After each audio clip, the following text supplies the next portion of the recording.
Once your vehicle is raised and supported safely, you're going to remove all 6 lug nuts. This one has a wheel lock key.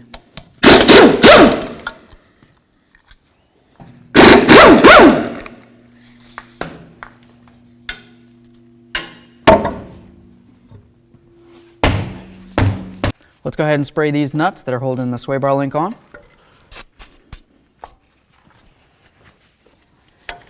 Just going to use some locking pliers right in here. Try to hold on to this. Now we're going to remove the nut using a 17 millimeter. Take this off of here.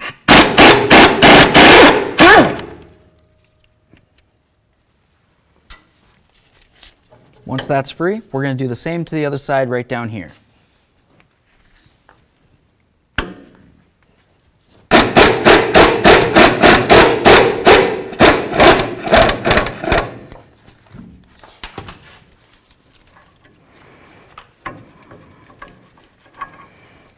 There it is.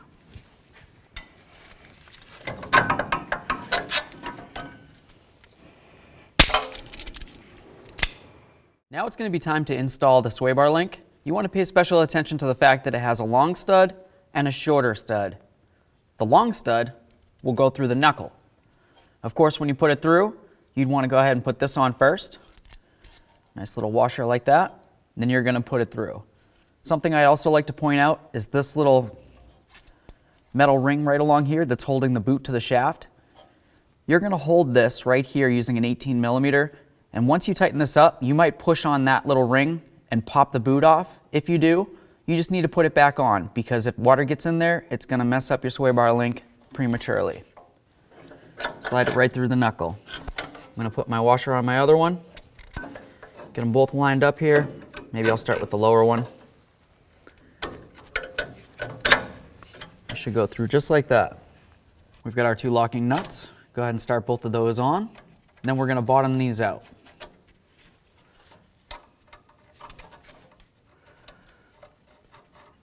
I'm going to use my 18 millimeter wrench, grab right onto this right here, 18 millimeter socket, snug this up. Okay, get my wrench out of there.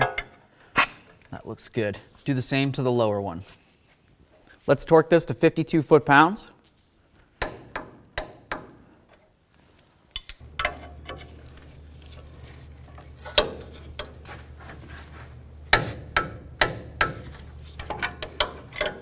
Nice. Okay, we're cruising. Let's get the wheel back up on here. And of course, get all your lug nuts on and started.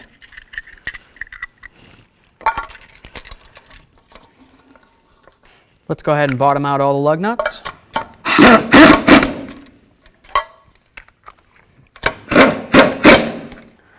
All right, let's go ahead and torque the wheel in a crisscross pattern to 83 foot-pounds.